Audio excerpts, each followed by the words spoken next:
the voting looks like in terms of the Fed thinking with the economy going forward.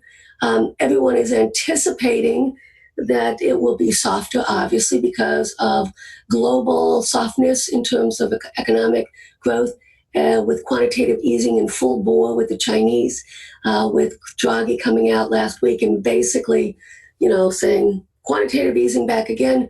I don't think we're going to get that aggressive, a dovish statement, but I think it's going to be fairly obvious where things are headed. We also need to know what the action plan is going to be on the continuation of the drawdown of quantitative tightening of the balance sheet. We still have not gotten any indication of what the Fed is going to do. Most analysts, economists are looking for it to end this year. Ideally, to be honest with you, for the market to get a little bit of happy giddiness is if they say they've already stopped it. But we haven't seen that yet. Right? We do have crude inventories coming out. Let's see if there's a draw. It's been very interesting. They've been getting it totally, absolutely wrong of late, these inventory forecasts. So oil is such an important thing for the SPY to move higher. But with that said, I think when it's all said and done, it's still all about, what the Fed is going to do. We will be looking, obviously, at the gold sector to see how that's going to react. I'm still thinking we're going to consolidate, but we'll get into that a little bit later. Okay. Ooh, that doesn't look good. Hold on a second, please.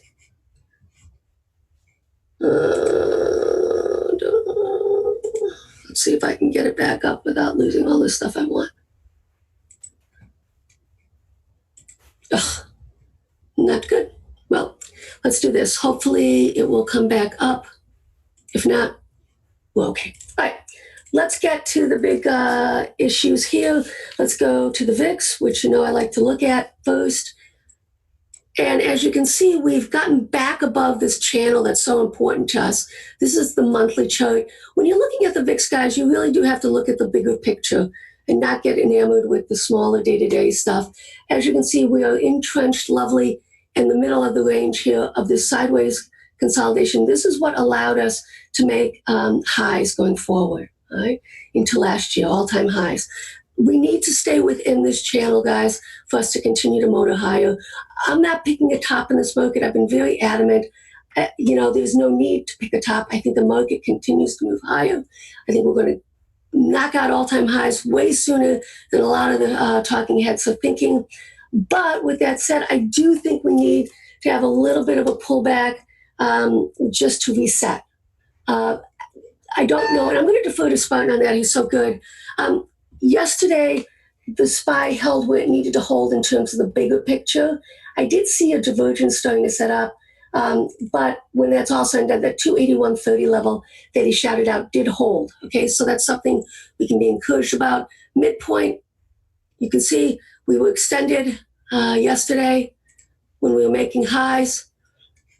And this is how we look at it on the put-call ratio guide, the extremes, right? Or if basically it's sideways consolidating, but there's a big move going on in the market, that would be a divergence. So yesterday we did see it getting to the extreme level. I shouted out to the room, be careful. And as we saw, it did start to rally and go back up. So the put buying did increase in that regard. Right? Let's look at the crude. Sideways consolidating, holding up okay. We know that it's got a lot of resistance up here right now. We've discussed it. Okay, we've got a lot of EMAs coming into play. No damage has been done, but it's going to take some time to cut through these resistance levels, guys. Okay, we have to be patient with it. The key still obviously is going to be, do we hold the uptrend line on a weekly basis? Okay, if we do not, then obviously we're going to fall back into this range as well. All right. Let's look at the gold. We know that in terms of the gold crude ratio, crude has been gaining on gold. It's not extended yet, so we would anticipate that to continue. We know that these quarterly FOMC meetings are important for gold in terms of breakouts or breakdowns. Right? So we have to be aware of that. Spartan is brilliant with shouting that out. I'll be there as well, letting you know what I'm seeing in terms of failure on the upside or on the downside. But for me, you do have to look at interest rates. They're pretty tame, but it's really all about the dollar index right now. Right? Many people have called a top in the dollar. I don't see that at all, guys. And if you really want to, take a look at this, for all intents and purposes, the reality is we're just sideways consolidating on the dollar. And we know this that until we break out, guys, we have a lot of currents going on in Europe right now with the Brexit, with what's going on in the EU, which is actually dollar friendly. But we know that this dramatically impacts U.S. corporations who do a lot of overseas sales and manufacturing. But they're pretty good about, basically equalizing it in terms of expenditures so that they don't have too much exposure. But the reality is, when I first started in the market in the late 1970s, it was all about hedging your overseas currency portfolio. And they had many, the staff was very large, and a lot of these multinational companies basically doing currency hedges. We don't see that anymore.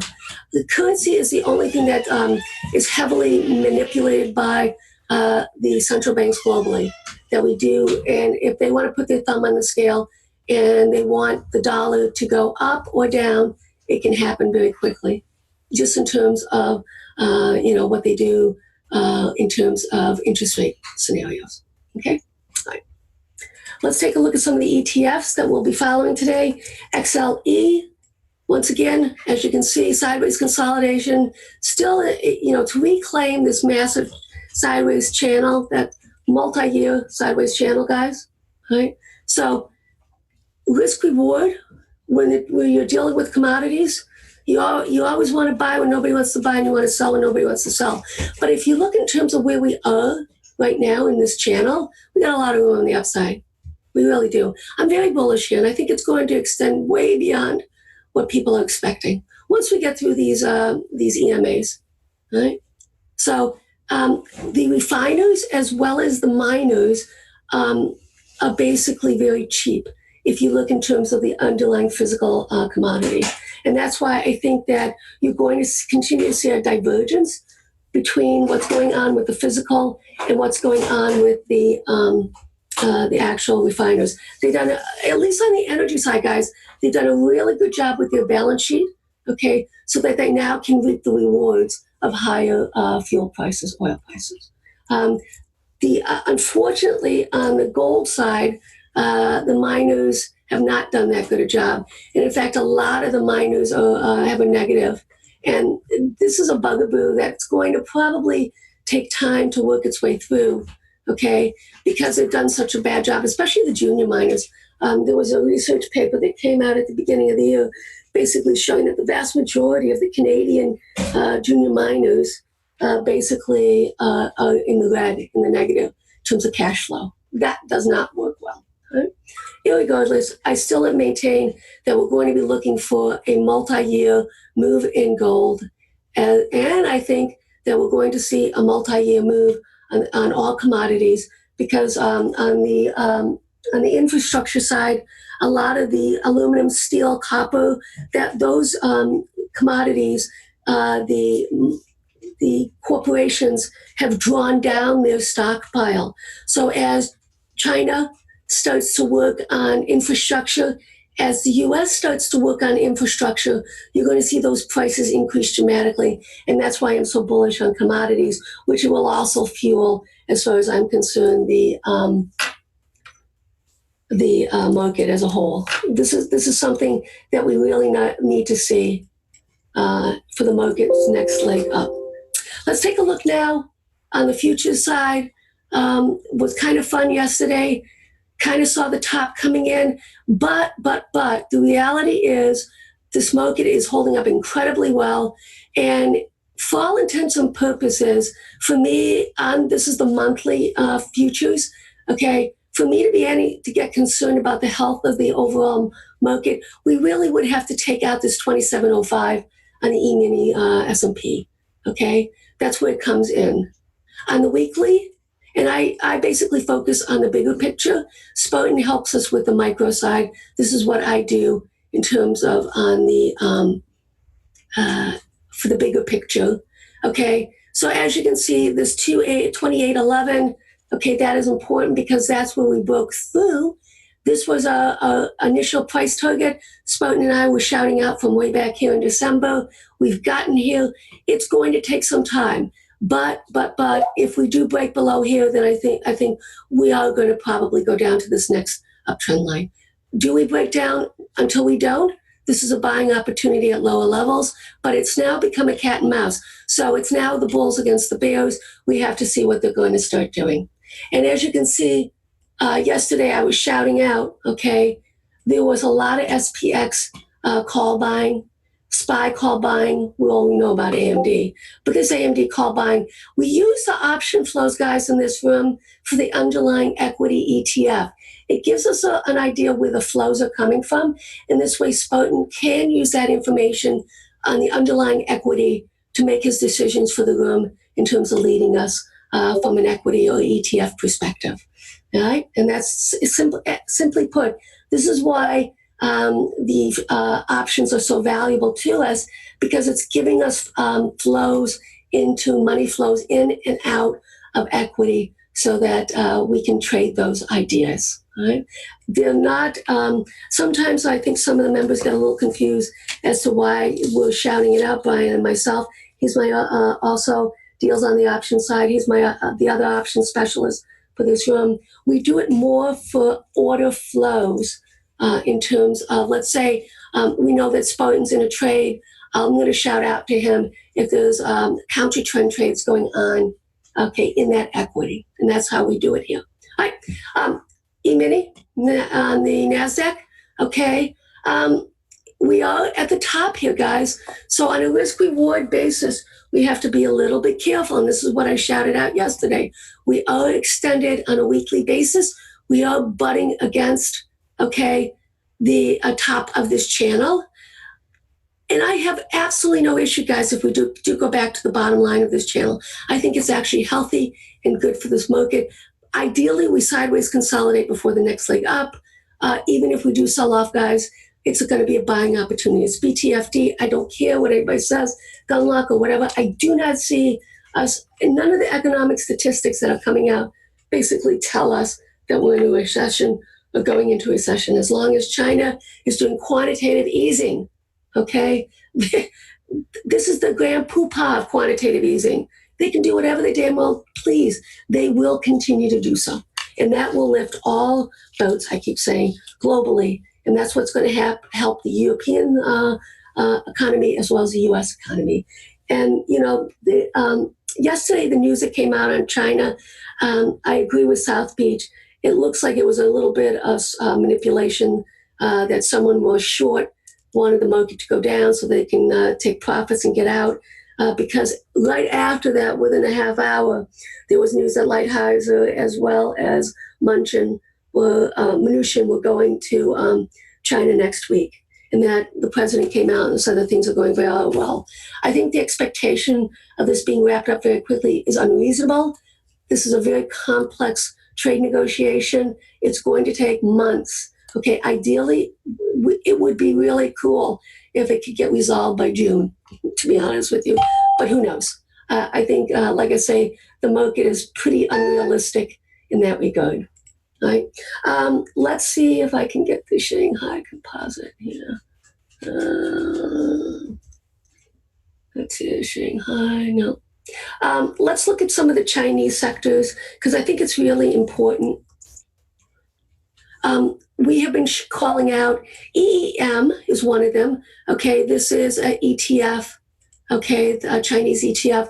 My concern right now, guys, is we have a double top and okay, so this is something that we do have to be concerned about.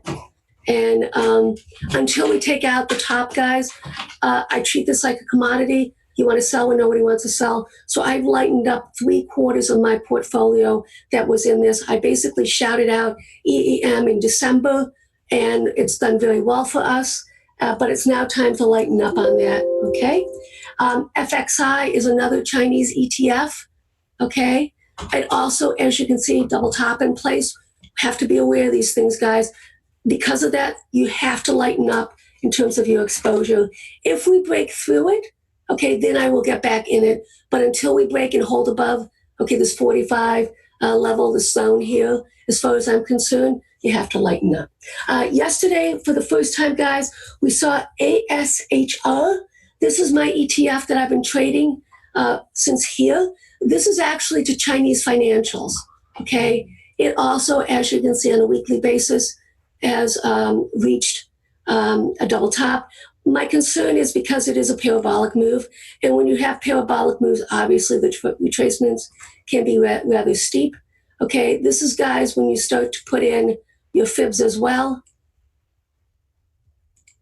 All right, so we did hold and break above the 50, okay, but now we have to see whether we can sideways consolidate, then move higher. But because of the extension, we have to be aware that it can be a rather steep retracement, okay?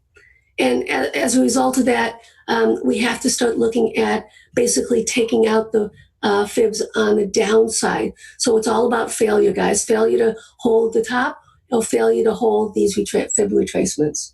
That was first time I've seen put buying in it, guys, since probably back in November. That's how long it's been. Right? So we do have to be aware of that. Let's see if I can get this to load up now. Perfect. Okay. I did want to show you some seasonality, which is important. And what I wanted to do is show you some of the emerging markets. Okay. It's heavily weighted in the Pacific Rim, but also I wanted to show you the India ETF that also is seeing strong seasonality. So how you would read this, guys, is the greens. These greens are bullish. Okay. So we have strong seasonality in India, and that is boom chuckalucking. Okay. Mexico, and small caps. All right. On the other side, the VIX is supposed to be weak going into March, April, May. We also see weakness in terms of gold, and we see weakness in terms of on the interest rate side. And that's exactly how you would look at that. Hold on. Let's look at the Shanghai index as well. Okay. Ideally, I told you this week, I really wanted us to take out this high. We're not. So we basically are making lower highs, something that we have to be aware of. And here, another thing that I like to look at is the relationship between the CRB and the US dollar, right? Sideways consolidating. I just wanted to go back and discuss this with you because it is important on the commodity side. And this is really important, guys. Okay, when we reach this level, okay, in terms of oil, this is the gold oil ratio, then gold will start to rally more, or oil will sell off more. So what's going on right now? Oil is holding, rallying, gold is selling off or going lower, and that's why this is moving up. Right, so I did want to share that with you. All right? Okay, let's go back. All right, so Chinese, red flag, guys, because this is what's been motoring the market. Okay, EFA has also been scanning. Brian has been shouting it out. I have been playing with him. This is basically the small cap ETF, a global outside, excluding the US, which is very bullish. Okay, I have not seen any signs yet of it topping, but we have to be aware that it is getting to the top. Let's do a parallel on it.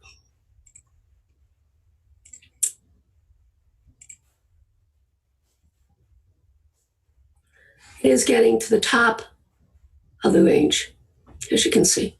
All right. Once again, it's holding. So what would be the first red flag for me? The first red flag obviously would be the break of the 100 EMA. Okay, that's what would be a red flag for me. Okay, let's go to IWM. We went through the futures. All right. As you can see, IWM is diverging. Okay, so what are we seeing here? This is a red flag. So we're looking at accumulation of red flags. We have red flags going overseas in terms of on the Chinese sector, topping, potential topping. We have a red flag in the divergence between where the IWM is versus small caps is versus where the rest of the SPY QQQs. Okay, so as you can see, it basically is holding barely the range that needs to, okay, in terms of the bullish scenario. It is softer though. We're making, as you can see weekly, we're making lower highs. So this is obviously, if you didn't know what this chart was, you would say that it's a downward bias, okay, with the potential to basically, on an ideal situation, this is the top of the range, and basically this is the bottom of the range. We're now in the midpoint of the range, okay? So this is not a bullish scenario, and this is a red flag that we have to look at, because for me, as well as Brian, we look at the small caps to motor this market higher. It needs to lead. It did lead in this part of the rally. Now it is not, okay? And that is a red flag, guys. All right, let's just put the lipstick on the pig. Okay, IYT, guys, FedEx, we have to talk about it. Okay, sideways consolidating, we know it's going to break down.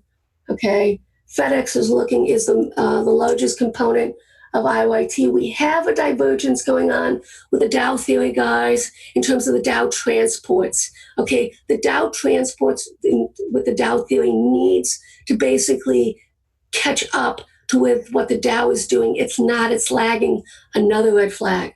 So we are starting to compile some red flags that we have to be aware of, right? So this IYT, it's going to be ugly fugly because of FedEx, UPS. I mean, like I say, can't put lipstick on the pig. It's pretty hard right now in terms of what's going on. This just is stunning what happened with that FedEx, that they would show 2 quarters like they're showing negatively. Not good. I'm sure South Beach will address it in his talks as well. Transports are very important, guys, in terms of old school, in terms of the health of the economy.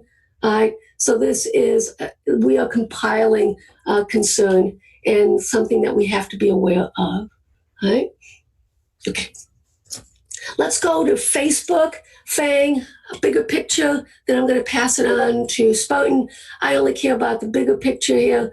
I say I love Ang. I hate Facebook for obvious reasons. Sideways consolidating. It is holding up, guys, but we will start to see if this market is actually going to roll over. Okay, we're going to start to see certain individual stocks breaking down. Right now, okay, Facebook is doing what it needs to do, okay, for it to consolidate and move higher, all right? Sideways consolidation, holding key support, risk reward, you buy down here, you know where your stops are. Okay, let's look at Apple of my eye. Yesterday was really interesting, guys. I hated the price action in Apple yesterday. I caught the down move in it with some puts on it. Am I overall bullish? Hell yeah, I'm overall bullish. But, okay, for me, Apple and Amazon need to lead FANG, okay, for the next leg up. And the reason why I say that is because they are lagging. They have not, well, you can see Apple. It hasn't even reclaimed and held a 50% fib from the move. Everybody else has, SPY, okay, all the ETFs, the major ETFs, obviously the QQQs, okay. So this is not so much a red flag, but it's just going to take some time. It could, I wouldn't want it to, it could get all the way down here to the 50 EMA. All right, guys, 180.11. To be honest with you, that's not what I'd like to see. I'm still madly bullish on Apple. I'm probably going to, after the FOMC this afternoon, I'm going to look at some out-of-the-money calls on it to continue to look to add into that. Yesterday, I pretty much played on the downside when it didn't hold. But it's holding the levels that it needs to. Okay, so here's the first level right here. All right. And then obviously we have this level right here. Okay, sideways consolidation, hopefully with support coming in at this previous high, which is 184.94, basically 185. Okay, and Spartan was shouting that out yesterday. Okay, Amazon, my baby, she's been being very nice to us. Okay, guys, no matter how much I love Amazon, we're at the top of the range. All right, no matter how much I love it, we are at the top of the range. Am I bullish? Hell yeah, I'm bullish. But, we have to be realistic. We have to be honest. Okay, do I see it breaking out? Yes, I do. Okay, but as you can see, Amazon is already holding the 50 now. It's basically mucking around with the 61.8% fib. So that's 17, we're back to 1766 on a pivot point with Amazon. Spartan, we'll talk about it. but it also shows on the weekly as well. So the 1766 is important, guys, in terms of holding and moving higher. I love it. I do love it. Okay. And I'm robustly long it in terms of out of the money call spreads as well as I basically wrote calls against my weekly position. And I also bought some protective puts on it because I just, we have to be aware where we are in this cycle, guys. It is pretty extended. Okay. But it doesn't take much for us to reclaim and move higher. Netflix led. Now it's basically consolidating, okay? It basically was rebuffed at the double top here, still holding this uptrend line, okay? Obviously, we have to be aware that 349.50, if that breaks, then that's another red flag. It will probably move back to within this consolidative period, okay? Google. Bad news out of Europe with Google in terms of the penalty, the fine that they received. That was pretty much expected, though, guys. But we still have a double top in place on the weekly. And this is why, guys, when it's important for you to look at the weeklies and not just the dailies, especially if you're swinging, stocks. But it also gives you a roadmap as to what's going on in terms of where we are in the cycle, in the up cycle or down cycle of an underlying equity. Right? Let's look at Boeing. Boeing, I love Boeing, but I'm pretty ambivalent with it right now. I think it's going to take time, sideways consolidation, massive range. Do I think we break down? Well, right here, believe it or not, is kind of, that 415.50. I don't think it gets taken out. Okay, I'm sorry. I'm looking at the wrong thing. Right here. The 363, if it gets taken out, then I think we're going into this range right here, right? And then, South Beach has been talking about, 350 zone where you load up. I don't know if it's going to get there. I think it's holding up fairly well. As long as it holds the 21, guys, I think we're okay. 363, we know that to be, key support right here. So, if we just kind of, it's interesting how it held. I don't know, to be honest with you, in terms of when they do come out with the fix, the patch for the software, I think they're going to have to do more in terms of educating because as I discussed in the room yesterday, U.S. pilots are required to have 1,500 hours under their belt. Overseas pilots, co-pilots, are only required 250.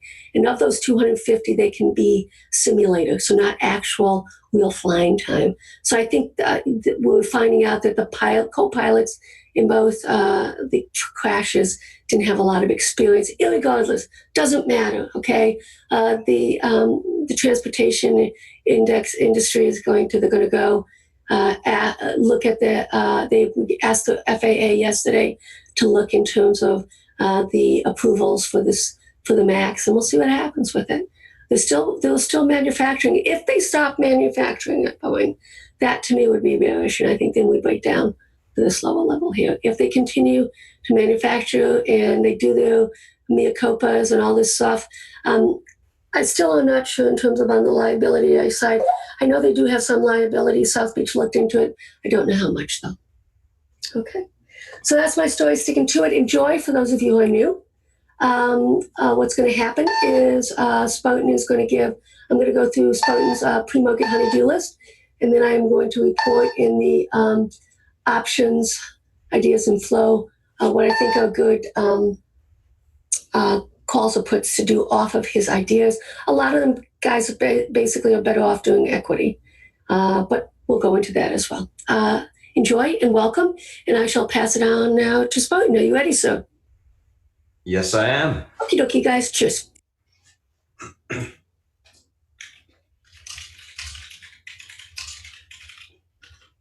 Morning, guys. Let me just get that screen share up. So if you're just joining us now, that was Beth on just giving her outlook. Macro view of the environment, commodities, FANG, SPY, any news events that were notable overnight. I'm going to come on, talk about kind of more of the micro stuff for today, looking at particularly some stocks gapping up, gapping down associated with some news. And we're going to be charting out them technically, how to play them on the open. So a couple different things that I'm looking at this morning. GLG, Navarro, SMAR, FedEx, TME, GIS, General Mills. So GLG, couple different things we're looking at. GLG, little spec play. Basically, these guys sent out some PR that they're going to be positioning to target the luxury market in China, which, it's really a non-news, not a big deal. It's moving up on that. It went up like 100% after hours on it, and it's still up.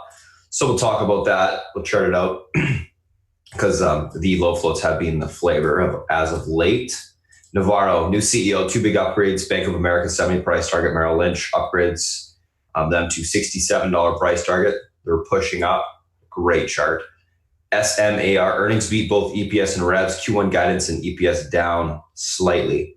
So guidance down for Q1 on EPS slightly. 19 cents to 18 cents versus 15 cents. Revenue up 54 to 55 versus 52. 2020 guidance for EPS in line and revs up 257 million versus 243 million. So SMAR solid across the board. FedEx earnings miss, EPS and revs. 2019 guidance down. So their guidance is down 1510 to 1590 versus 1550 to 1660 previously. So that's a pretty that's a decent guide down for FedEx. 10-cent TME earnings miss on revenue. EPS and lives. EPS in line. General Mills earnings beat. EPS up. Rev in line. 2019 guidance. EPS up 3.11 to 3.14 versus 3.02. The 3.11 expected. So pretty solid for General Mills as well. So overall, let's kind of go through those. GLG, Navarro will be the first two, both positive. GLG again had that basically kind of like pumpy PR, and they pushed up on that after hours. So we'll talk about that. It's a nice chart. It's a recent reverse split. You got to go back on this name if you want to see kind of where they're coming from. Go to my other platform because it paints the picture a little bit easier. For some reason, this platform doesn't give me the data before reverse splits or after reverse splits, I should say. So we can kind of see where they're coming through from off the bottom there. So we'll talk about GLG and Navarro. So GLG, first one. Stock obviously gapping up, went up, just over 100%. A couple different levels we're going to be looking at today. You can obviously see some of the resistance levels that had to get through. Just going to bring up the other chart I was looking at. $4, $3.11. I'm just getting the support areas. 4, 3.11, 273.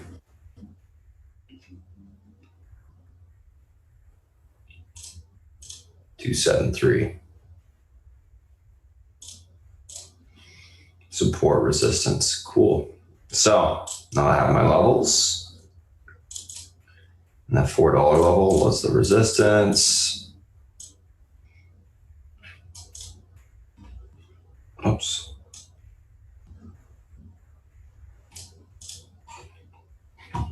So what are we looking at?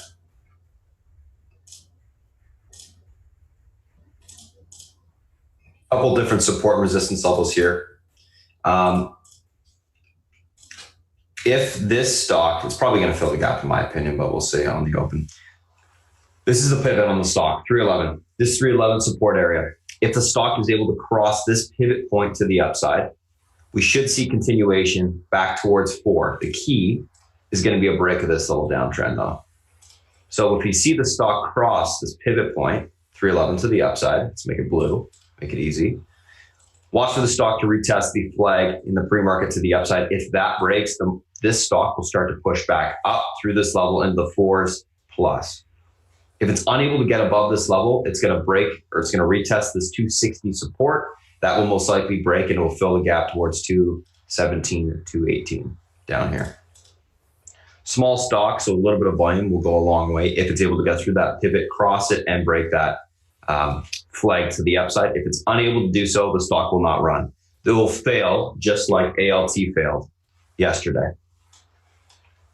So it'll be very similar to that if it does fail. If it's able to break out, you're going to see some fall through. So that's GLG, Navarro, NVRO. Love this chart. Breaking out to the upside on the news of the new CEO, and obviously a lot of analysts upgrading the name based off of that. A couple different levels we're looking at. Let me just delete these previous ones. We can see the stocks coming up off the bottom of the chart, off the lows, basically. Pushing up 10 points, breaking a whole bunch of ranges to the upside, most notably this range. And obviously, we got room to this area up here. So we're breaking out of this little downtrend off the bottom, across the 50 EMA to the upside. We're above all EMA support, very bullish looking chart. Next resistance point is right here.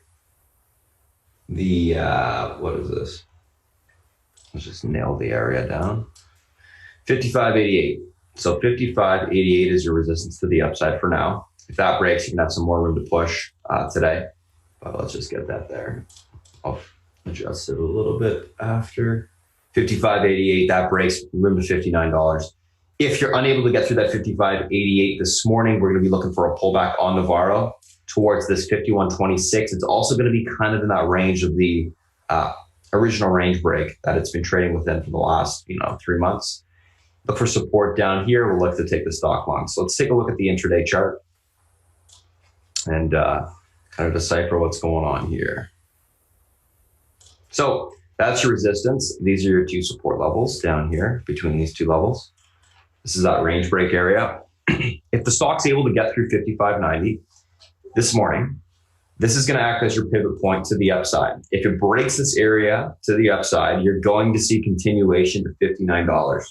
It's going to continue to squeeze up higher. Great looking chart. It's got a lot of room to the upside and a lot of room to squeeze if we can get going. Just want to check the short interest on this. Not much, only 10%. Still. If it's able to break 56 basically dollars to the upside, hold, we should see it push towards 59. Around 59 bucks, we can look for topping. Unable to get through $56 this morning, look for a pullback on the name towards $51 to $49. Within this area, you're going to see it hold some support. And at that point, I would look to go long, and it should curl back up and slowly continue to the upside. I think there's some positive coverage on the name, and obviously the change of management is bullish as well, since we had some issues for, basically the better half of 2 years. So we should see a continuation in that regard. So that's Navarro and the GLG. I'm going to take a screenshot of this. What I like to do is take a screenshot of these names, and then I'll post them in the Discord chat, which obviously if you guys are joining us from YouTube, you wouldn't have access to. But just an FYI, what I do, post them there right up the pre-market action plan. So that's GLG and Navarro. Let's take a look at the next two, which will be SMAR and FedEx.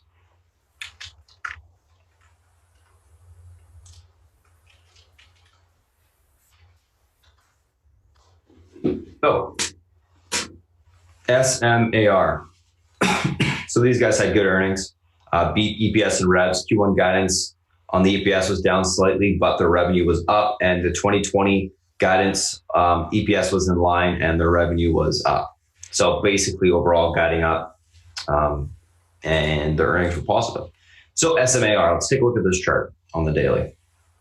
Obviously we can see the stock's gapping up, breaking out to the upside. These are the charts when they do hit all-time highs. What you got to be doing is looking at the Fibonacci's for new levels. What I like to do is do Fibonacci extensions to see just how much room the stock has to the upside.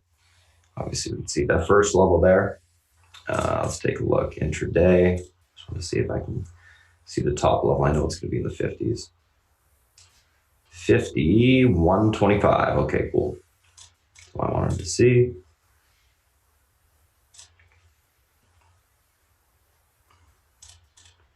Also going to do most recent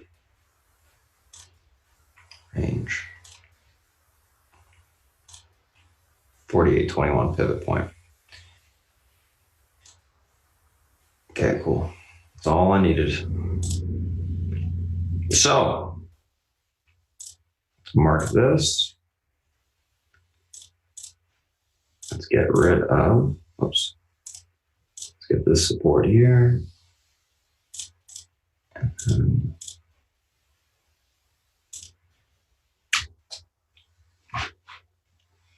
51.25 to the upside, which you're not going to be able to see unless I really zoom out. I'm going to try and mark it though.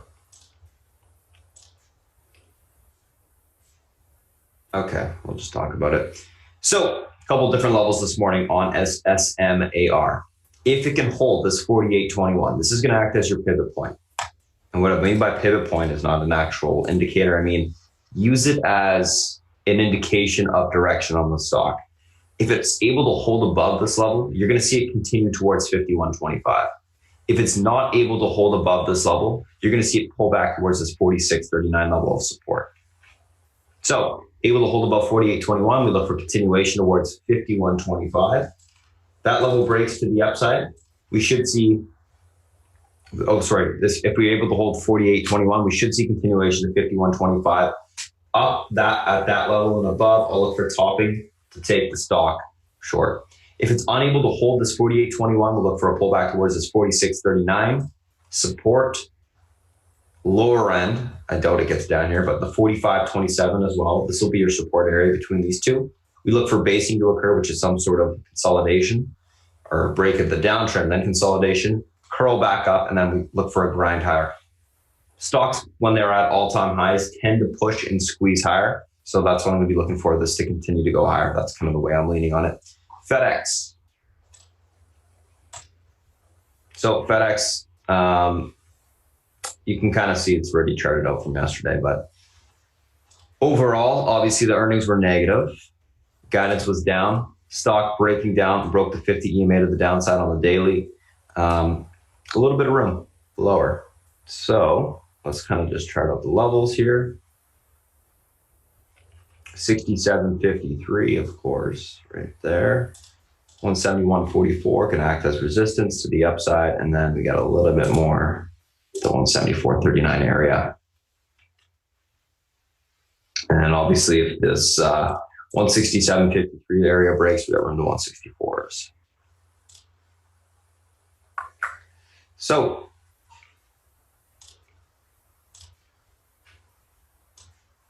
a couple different support areas right here.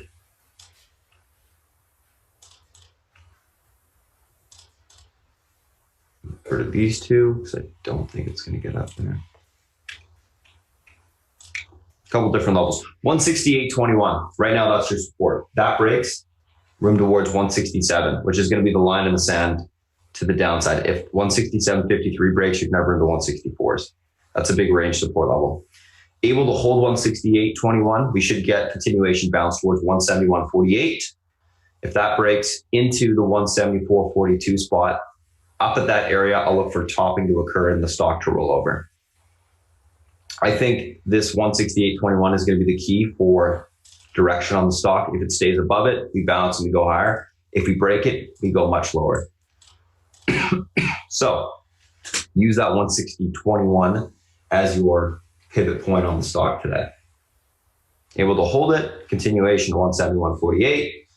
And then possibly 174.40 on the upside. Unable to do so, continuation of 167.53, which, if that breaks, we go to 164s. So that's what I'm going to be looking for there.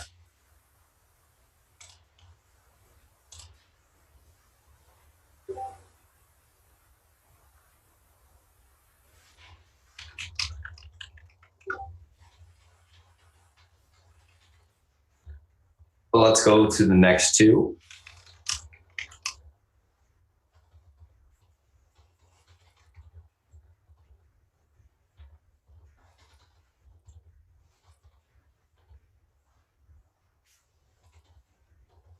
One second. Just a quick note, guys, if you're new to Discord, new to the stream and you're on Discord, please put your email in the email check area. Just a quick little note there. So Jude and Scratch. I think Jude, you're fine. You've already done it, but Scratch for sure. SMAR, FedEx. Taking a screenshot of those two, move on to the next two. SMAR, FedEx. Okay. The last two. TME, guess, and then we'll go to the FANG.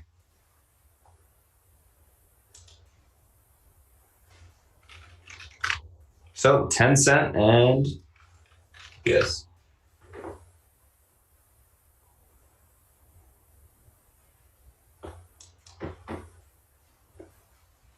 What are we looking at here? So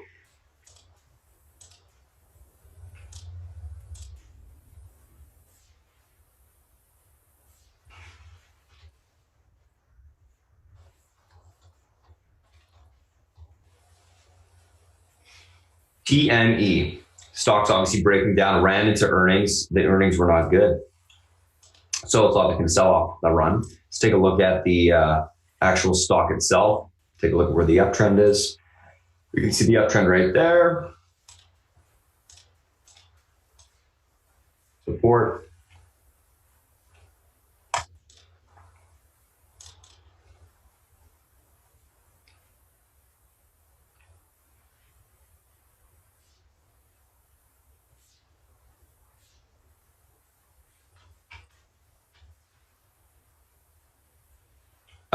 Yeah, okay, that's good. Take a look at this chart intraday.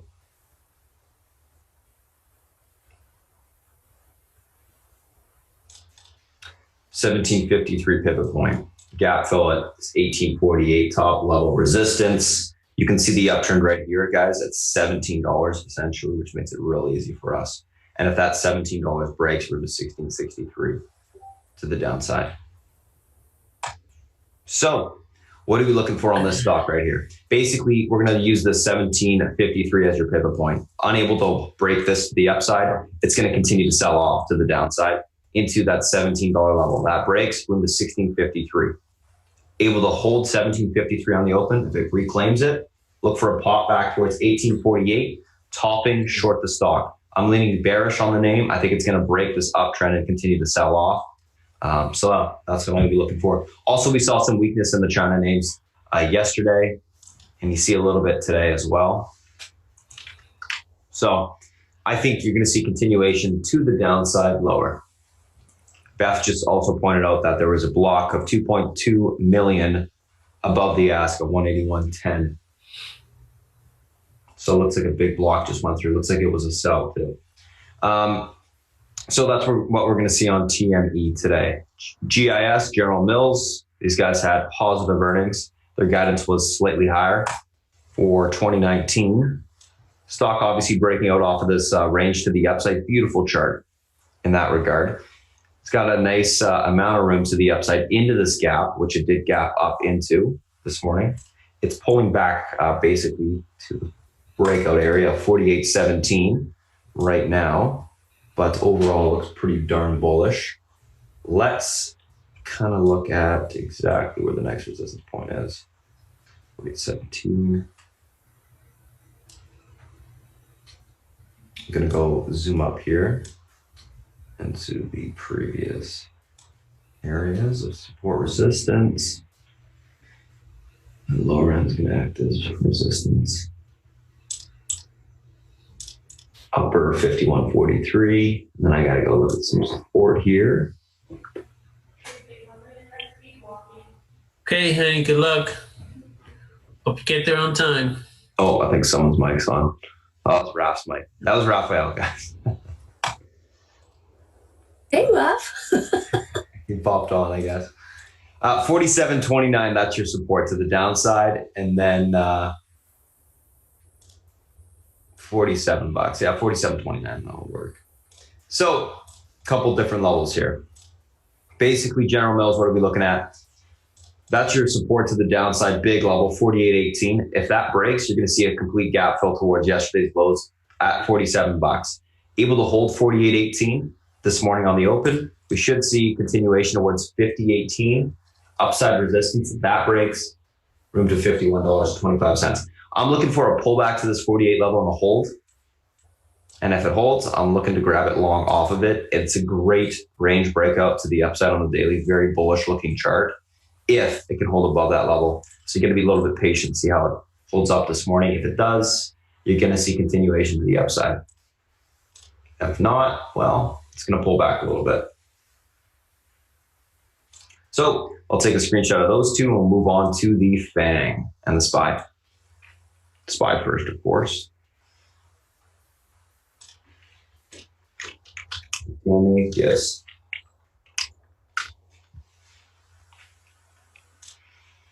SPY.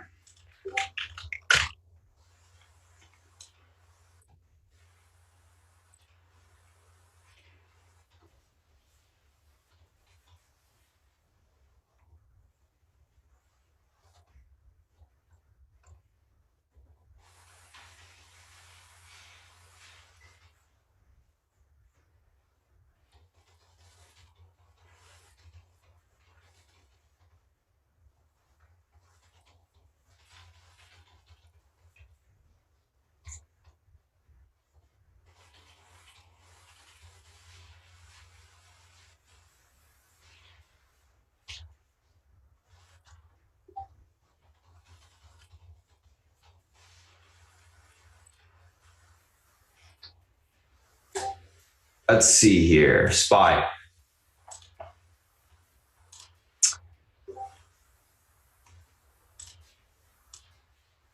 What do we got going on for today? Basically, let's take a look at the daily. I just want to show you some things and then we'll go from there. Market in general was a little extended yesterday.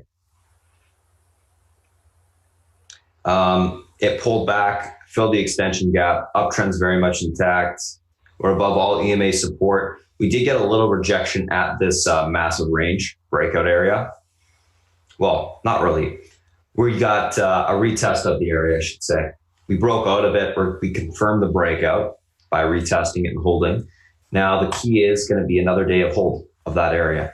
281.30 was the retest and gap fill. Well, 281 actually, 68 was the retest and fill of the extension on the daily. We held above it. We pulled right to it, filled the gap, which is bullish in my opinion. And now we continue to hold. What's the key today on the SPY? 282.40. 282.40 is the big level. We need to hold above this area for continuation towards 284 to the upside. That's going to be the big key. We hold above 282.40, we get continuation to 284. Unable to hold 282.40 this morning, look for a retest of 281.30 to the downside. If that breaks, 281 is the next line of support.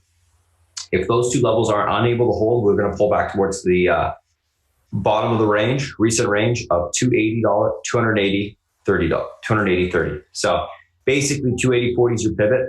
Unable to get through that level, we pull back to 281.30, then 280.30 to the downside, unable to hold.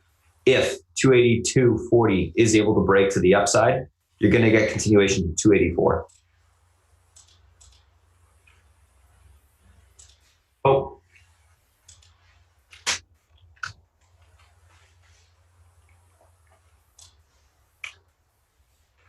See what happens there.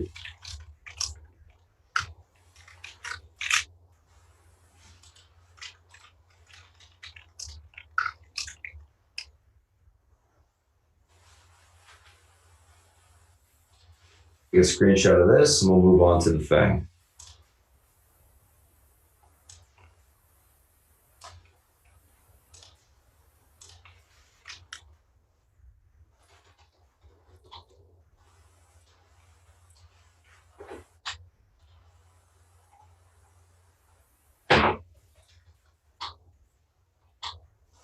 Apple.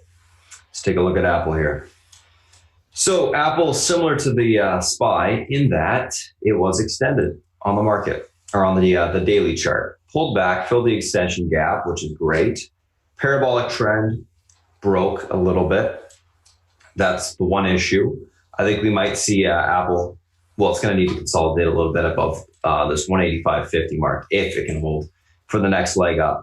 So overall, Overall, what are we looking for on Apple? You can see the trend right there. That's that parabolic trend I was talking about. This stock, if it's unable to hold 185.70 today, you're going to see it sell off towards 183.64. That's where it has support, all the way down there. If it's able to hold 185.70, you're going to see continuation towards 188, back to the upside. It needs to reclaim that uptrend for continuation higher. We'll see what happens in that regard. So overall, bullish look. If it can hold that 185.70, we'll see on the open. Market's having a little bit of a tough time regaining EMA support. I think it's going to be an inside day on the market, which is going to be a choppy day for the FANG. And the reason why I say that is if you look at the SPY and whenever you see it stuck between a very tight support and resistance level, it's typically an inside day. It is an expiration day. That's the only thing I think we have going for the SPY, that they may push it one way or the other. Obviously inside days are boring, but we need to break out of these two range levels for that to occur. So that's Apple. I'll take a screenshot of that and then we'll move on to Amazon. So again, what's the key on Apple? 180.750. That's going to give you your direction on the stock all day. Amazon. So 1766, that's your pivot point. If the stock's able to hold that level, 1784 will be retested to the upside. Massive weekly and monthly range resistance level. Unable to hold that mark, look for a continuation sell-off towards 1740 support. That breaks, you can blow off towards 1714. Overall, like the Amazon chart, I think it looks bullish. I think we can see continuation to the upside. So that's what I'm going to be looking for in general. Let's take a look at, I just want to show you guys the daily so you can see it. You can see the range break to the upside, bullish look above all EMA support, finally above this 3-month range that we've been stuck within from the beginning of the year. This is that monthly range I'm talking about now, right up here. Got to break that level. Break that level, we get continuation. Unable to do so, we're going to pull back. What do we see on the daily chart? Extended big time into resistance, usually a pretty bearish precursor. But what we've seen in this market is the ability to hold and grind until these extensions are filled instead of pulling back and retesting. The SPY did retest, so I'm thinking that we probably will see Amazon pull back to 1740 today. That would be my price target on it. If it gets below 1766. 1766 breaks, Amazon goes to 1740. It needs to go to 1740 to fill the gap. High probability of those gaps filling, guys, by the way. That's why we use them. Anywho, so that's what I'm looking for there on Amazon.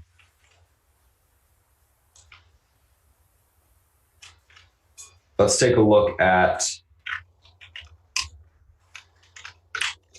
Netflix. Netflix, my friends, what's going on here?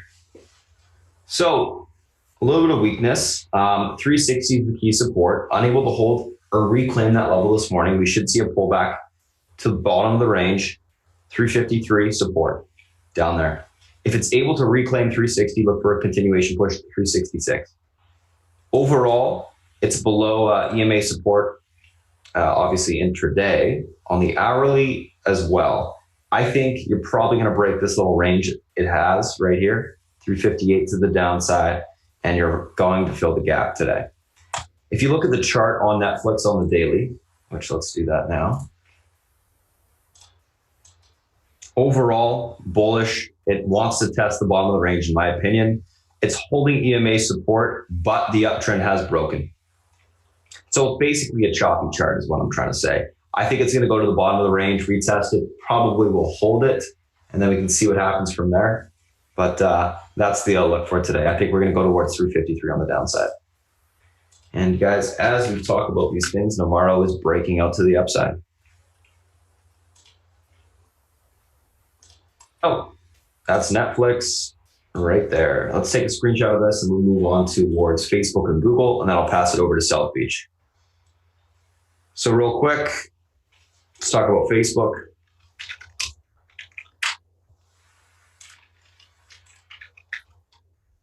Facebook, 161, big support, 161.30. That breaks. Unable to hold this morning. We should see continuation of 159.80, 159.90. Big support there on the daily. If that breaks, we're going to be into the gap. It's got room to fill. Huge support level. If it's able to hold 161.30 this morning, look for continuation push back towards last day's highs. 163, 164 area. Big level support here on the daily, 50 EMA, big range support as well. If this breaks, we're into the gap, so it's going to have some room down towards basically 153 this week. So I think, we'll see what happens when it gets to that 159.80. If it does get there today, they're probably going to be, it's going to act as probably a really strong support level. Not sure if it holds or not, but we'll see what happens. So I'll take a screenshot of that and move on to Facebook, the last one, and then Self Beach is coming on to give you his thoughts.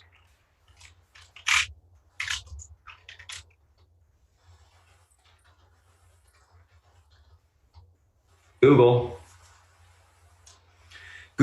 a very strong chart, one of my favorite names just because of how strong it looks from a technical perspective. 1196 is your big support level on Google. It broke the downtrend yesterday. It actually created a flag to the upside. It has room towards this 1207 spot, and if that breaks, it's got room to 1220. So you can get continuation higher on this name if it can hold 1196 today. If it's unable to do so, it will sell off towards the Monday's lows of 1181. If that breaks, 1176 will be retested to the downside. It's a slow moving chart. I think the way you trade Google is basically short-term swing rather than intraday, because it's very choppy intraday. You can see it trades in these pretty tight channels, up or down. Hard to take a position. On the swing side, it's much easier. So that's everything that we're looking at today, guys. Individuals, FANG, SPY. I'll come back. I'll give you guys a recap of this before the open. Self Breach is going to come on now, give you his perspective, any macro events or macro perspective that's changed overnight. He's also going to talk about news analysts that he thinks are notable, those calls, etc. So Self Breach, if you're ready, it's all yours, boss.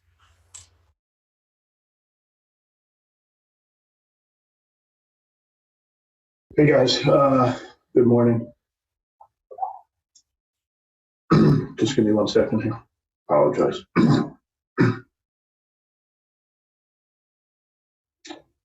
Taking a last look at the bonds before okay, what I'd expect. All right, so the bond market is a little softer this morning.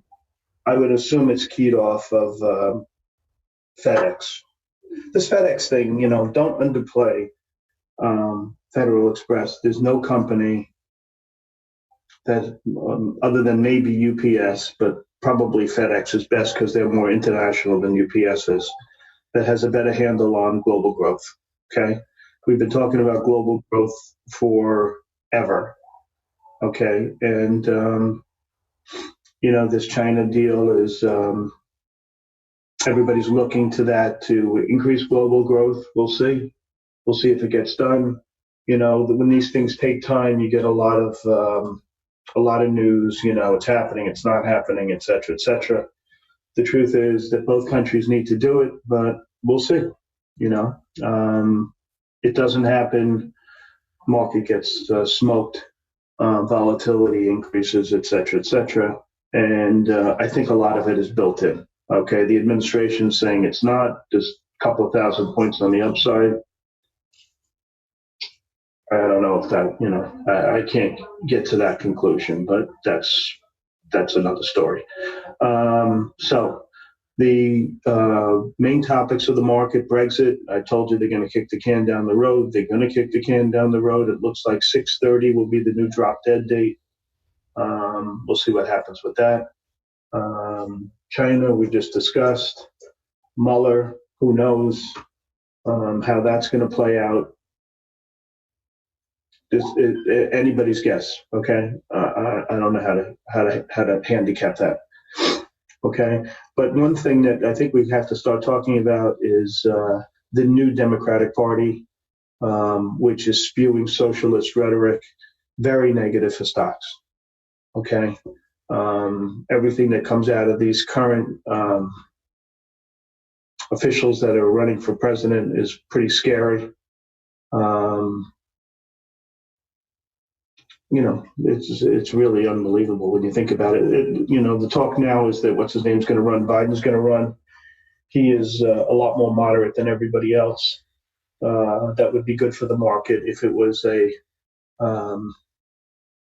if it were him against Trump in the final election. Okay. Beto is a moderate, but the guy he has really almost no experience. I mean, what was he, a congressman for a few years? It's a little frightening, but whatever. I don't know. Listen, I don't know Beto. Okay, hopefully he's a moderate, and that would be better for the market. We want a moderate to run, whoever it is, against Trump. We don't want a socialist running. That would be bad for the market. And as that person would have gained steam, it'll weaken the market. The VIX will go up, et cetera, et cetera. You know how it plays out. Okay. So that's that. Okay. I don't want to get into politics other than the fact that if there were a socialist person running for president, the market would weaken. That's it. Okay. Whether you're a socialist or not, it doesn't matter. I'm just talking about how it would affect the stock market. I'm not casting dispersions on anything or anyone other than to handicap what it would do to stocks. That's the whole thing I'm talking about here. Okay. That's it. Okay. So FedEx tells you the global growth is weaker than we expected. So bonds are selling off. That's all fine and dandy. Okay. What else is happening today? There's a lot of syndicate stuff coming out today, which I thought was interesting. The only IPO is this TIGR coming out of Citibank, and they raised the price target. The name of it is EP FinTech or something to that effect. Let me check. But anyway, what it is it's a Chinese online broker. I thought that was interesting. I think it'll probably be good. UP FinTech. Okay. They raised the target range was 5 to 7, and they're bringing it at 8. This will probably be a good deal. I think we should keep it on the radar. Okay. Other than that, Durham was priced in the hole, 9.8 million shares, 13 and a quarter.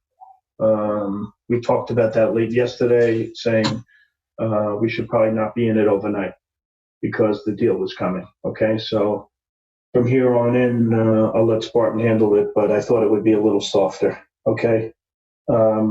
Me personally, I'd like to see it.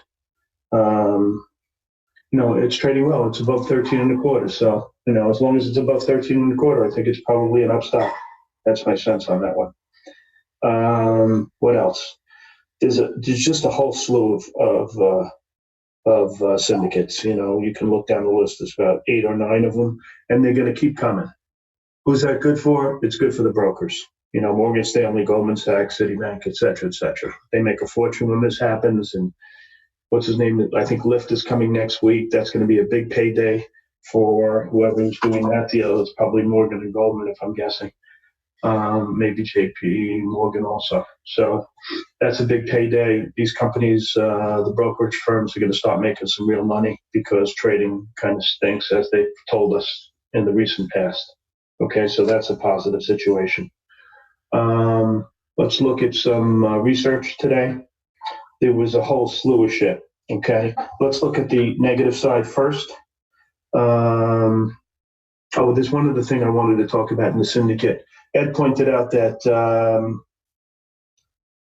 the Farfetch, which I've talked about, the lockup expires today. Okay, it looks as though they're trying to do it in one single print, 13.1 million shares. Let me find the piece. But it looks, that would be good for the stock. Just, do it as a secondary, and then you could trade off that instead of, different people selling stock all day long. Let's see if I can find it. 13.1 million shares will be offered at 25.75, it's saying, and it's Goldman Sachs. We'll see if does anybody know if it traded yet? If it did, that would be pretty bullish because it's above the price. Anybody? If anybody gets a handle on whether that piece traded, let me know. But I think it's positive that it's trading in one piece. So it'll be a one-shot deal, and that'll be the end of it, which is very good. Okay? I like the stock. I like the business, et cetera, et cetera.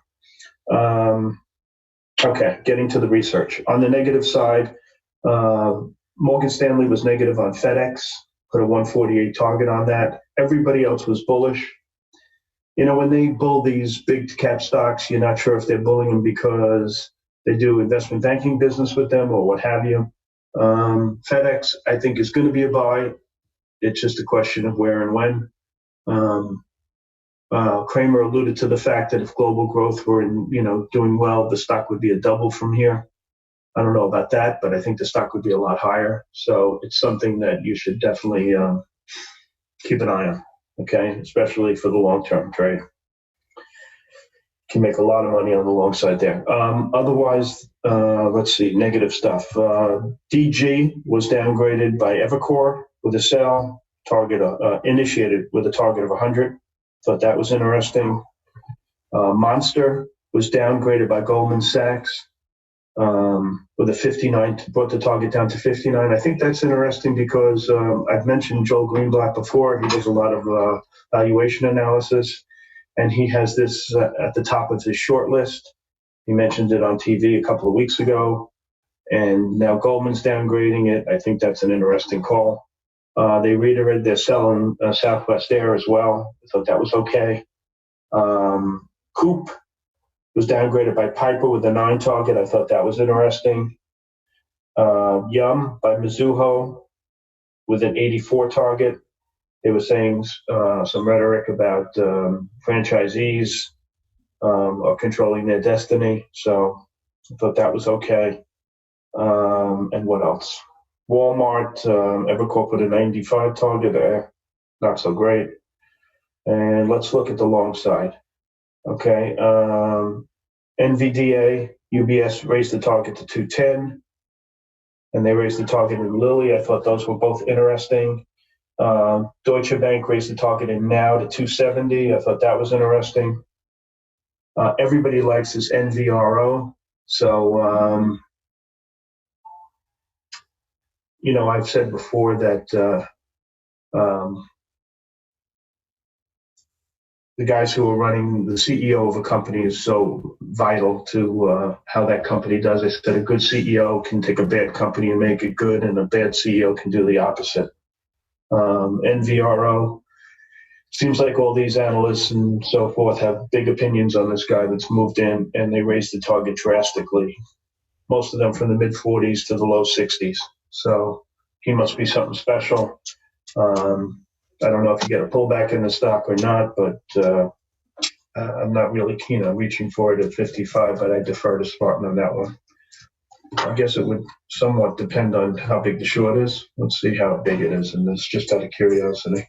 It's only a 10% interest, short interest. Yeah. He must be something special. I mean, I don't know. I never heard of the guy, but that doesn't matter. It's only 10%. Too bad. What else was interesting here? The trucks call, that's a real gamble out of BMO. They say if this, it went up because the chances of them doing this deal to buy another titanium dioxide producer went up. That would make, if they bought this company, I think there would only be 2 or 3 titanium dioxide producers, so they would get some pricing power. That's why it's very important to trucks. Okay, but the best call of the day, in my opinion, was ERI and Caesars out of JP Morgan. Okay, this was clearly the best call of the day. So basically what they're saying is they think Caesars is going to get taken over at around 10.5. Credit Suisse said they have an outperform rating and $13 target in Caesars. Definitely, the Indians are circling the wagons, okay? Icon's got a huge position, et cetera, et cetera. But what made this call special, in my opinion, is the synergies that would take place if they were bought by Eldorado. Okay, and they see synergies of $300 million, and they can see the stock on 72 to 80 if this were the case. So they have a really strong propensity to buy this stock, and I'm going to focus on that one for sure. Okay, I thought that was a really good call. Okay, by far the best of the day. All right. What else is there? This Instagram wants to start selling stuff from their site. that is why Shop is down today, and Etsy could also be affected, although not as much, according to most of the research that's taken place in that one. Google, we know, is entering the gaming business. I'm not, really up to date on the gaming business. Maybe Brian will have a better handle on how that'll affect everybody, but it is definitely in the news. And I would say that is about it. Okay. One other thing. BHC was downgraded to a sell at Bank of America. I have a small position in that. And someone else, I think, put a buy on it. Yes. Robbie Humphrey put a buy on a $30 target. Go figure, right? And someone downgraded Elanco. I don't give a shit what they say. It's an up stock. And that's about it. Okay. Positions, I took a bunch of AMD overnight. I have some Elanco. I have some Fitch. I'm short some Philip Morris. I'm long some Marvell calls. Short some SPYs. I'm watching that VXRT to trade above 255. I'll be watching that. Probably won't, but can't hurt to watch. And I think that's about it. Any questions? Let's see. What do you have here? Motley Fool picks GH. Thank you, Hopper. Appreciate that, buddy. Tiger is UP FinTech, right? Okay, so that's worth watching. Okay, when they price them above the range, that means they're very hot. So we're going to watch that. Can you repeat the name of the Chinese broker? AAPL? Yes, I can. The symbol is TIGR, Tiger, TIGR. And as, let's see, who pointed it out? PEL, it's UP FinTech is the name of the company. UP FinTech. Okay? It's right up, if you check Discord, it's right there. Okay, can't miss it. Anything else, guys? Okay. So I think the market's point of least resistance is clearly up. I do think it's getting a little bit choppy here. Okay. But we'll see. And that's it. Spartan, you ready to roll, buddy? Yes, sir. Okay, guys. All right. Thank you. All right, Self Beach, thank you so much. All right, let's do a quick little recap of kind of what we talked about this morning. So, pre-market tickers on watch, action plans posted, as usual. Let's just scroll up, and all of the charts are posted. Things that we're looking at today: GLG, Navarro, SMAR, FedEx, TME, GIS. GLG up on spec, China, going basically into the China rental luxury market, basically, BSPR that it ran on. Navarro, new CEO, 2 big upgrades. Bank of America, 70 price target. Merrill Lynch, 67 price target. There's more, but these are the most notable analysts. SMAR earnings beat, both EPS and revs. Q1 guidance up, 2020 guidance up. FedEx earnings miss, 2019 guidance down. TME, Tencent earnings miss, revenue was miss, EPS was in line. GIS, General Mills earnings beat, EPS up. Rev in line, 2019 guidance for EPS was up. So let's take a look at these charts and talk about kind of the technicals on them, and then we'll go through the FANG itself. Oops. There we go. So first two we'll talk about is GLG and Navarro. GLG, Navarro. GLG, this 311 area is going to act as your pivot point. The stock is not going to go higher unless it breaks that level. If it breaks this level to the upside, look for continuation. It will break that downtrend, and you should see it push towards $4. If it's unable to break 311 this morning, it's going to fail and fill the entire gap. I'm leaning towards it's going to fail, fill the entire gap, below all EMA support, breaking ranges to the downside, and below that pivot point already, probably going to fail. But you never know on the open. A little bit of volume can push these things back up pretty quick. So we'll wait to see how that works out on the open. Navarro, stock's got some room to the upside. On on the daily if it can hold above 55.90. Stock's obviously gapping up 10 points, which is a lot. It's breaking out of a big range it's been trading within for 3 months. If it can hold 55.90, which will act as same thing, pivot point to the upside, if it holds above this level, you're going to get continuation higher towards $59. That's where the next resistance point is. Unable to hold 55.90 on the open, you're going to sell off back towards 51.25 to 49. We look for basing down here, consolidation, break of the consolidation, and a grind back up. It's up a lot. You may see a little bit of profit taking on the open. That's what I'm thinking. But overall, I'm leaning bullish on the stock. I think it's breaking out of a long-term consolidation off of lows. And this is a positive, obviously, for the company. So I'm looking for continuation higher. SMAR. Earnings beat at all-time highs. Stock breaking out. 48.21 is your pivot point. There is no resistance to the upside. There's only Fibonacci extension levels, which are weaker resistance points, but they are still valid. 48.21 is your big level to hold. As long as it stays above this level, stock's going to continue to push towards $51.25. Above that level, I'll look for topping when it sets in, aka a trend break, to take the stock short. When stocks are at all-time highs, they tend to go higher, and they tend to go a lot higher than what you think. So don't get in the way of this thing short. Play the trend. Once the trend breaks, you can flip it. If 48.21 breaks, stock should sell off towards 46.39 to 45.27 support levels. We look to take it long off of those marks. FedEx.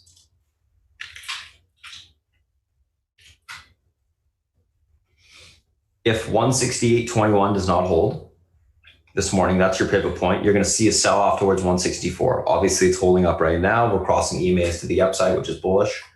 171.48 is your first resistance to the upside. That breaks, we should see continuation towards 174.43. Around this level, I'm going to look for topping to occur and see if it starts to roll over. If it is able to hold above this level, we should see continuation back towards 180. It's fairly strong, but we'll see. Lower guidance is typically a negative for the stock as well. The chart on the daily does not look good, so I'm kind of leaning this is just a bounce, and I'll look short the topping on the bounce. TME and GIS, 10 cent, $17 is your uptrend on the daily. Unable to hold that level, we sell off towards 16.50 and a little bit lower. If it's able to hold 17 bucks, look for continuation higher back towards 17.50. This is actually the big pivot point on the stock today. If you can reclaim this level, we will gap or fill the gap back towards 18.46. I'll look for topping up there to take the stock short. So able to break back above 17.50, we fill the gap towards 18.40. Unable to reclaim 17.50, you're going to sell off to 17 and then 16.50 on the downside. 48.17 on General Mills is your pivot point. If the stock is able to hold this support, you're going to bounce back towards $50.18. Unable to hold 48.17, it's going to break down towards $47. Keep it simple. That's what's going to happen there. SPY.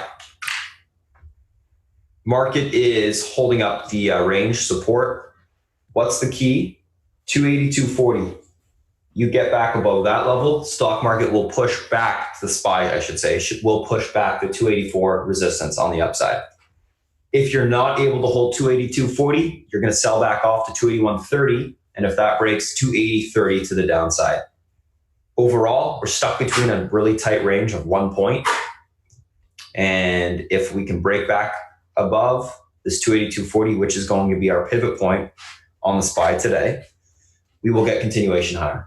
Unable to do so, I think the market is going to grind and be choppy all day. So we'll see what happens. It's an expiration day, which typically has a little bit more volatility than Tuesday, Thursdays. So we'll see what happens. But that 280, 240 is your key. Overall market pulled back from an extension yesterday, filling the gap. I think it's bullish, but we need some consolidative action to occur for the next leg up. I think the market will grind higher, stair step slowly. Apple. 165.70 is your key support on the Apple today. It's extended to the upside as well. If this level breaks, look for a pullback towards 183.50. That's where we'll have room to. 185.70 holds, look for a bounce back towards 188 to the upside. Big thing on Apple is it did break that parabolic uptrend, and it is trading below EMA support. I think it needs to consolidate, fill that extension gap, which is literally right here at 185.70. Once it does, you're going to see continuation higher, in my opinion. Amazon, 1766. Huge level of support. If this level breaks, you're going to pull back to 1740 today. And that will fill the actual extension on the chart. It's very extended to the upside. Doesn't mean it can't stay there, but it is notable. 1766 holds. We will continue to grind higher back to 1784. 1766 breaks, 1740 pullback. Love the Amazon chart, but it is at a huge resistance point, and that's notable. So a pullback off of this area would be not surprising. Netflix, big area at 360. You hold that level on the reclaim this morning, you're going to bounce back to 366. That will be a reclaim of the trend on the daily. Unable to hold that level, 360, look for a pullback towards 353. We'll retest the bottom of the range. So that's your pivot point. On Netflix, overall, I think Netflix should pull back, retest the bottom of the range. That's kind of the way I'm leaning on it. Facebook, 161.30 is your key support. A hold of this level will allow the stock to push back towards the yesterday's highs, 164 basically. 161.30, unable to hold. Look for a pull down towards 159.70, 159.80. We'll retest that support to the downside. If that level breaks, Facebook is basically off a cliff and it has a lot of room down. One thing it has going for it is it's holding that 50 EMA on the daily, and of course that news of basically bringing some e-commerce to their Instagram is obviously a positive because it's an untapped market. So we'll see what happens in that regard. I think it's bullish, but we'll see if that 161.30 holds. Google, 1196 is your key support. That holds room to 1207 and then 1220. Overall, I think we're going to see Google head higher. It's more of a swing trade in my opinion, just because it trades in a pretty tight channel intraday. It's very hard to trade. So we'll see what happens, but looking for a hold of 1196 for continuation higher. Unable to hold that level, you're going to see a pullback towards the 1173. So that's it for this morning, guys. Thanks for joining us. If you did pop in on the free YouTube stream today, something that we do on Wednesdays. And if you guys got any questions, feel free to reach out to me directly on Twitter or send me an email or go to our site, spartantrading.com. Thanks again for checking us out. And that's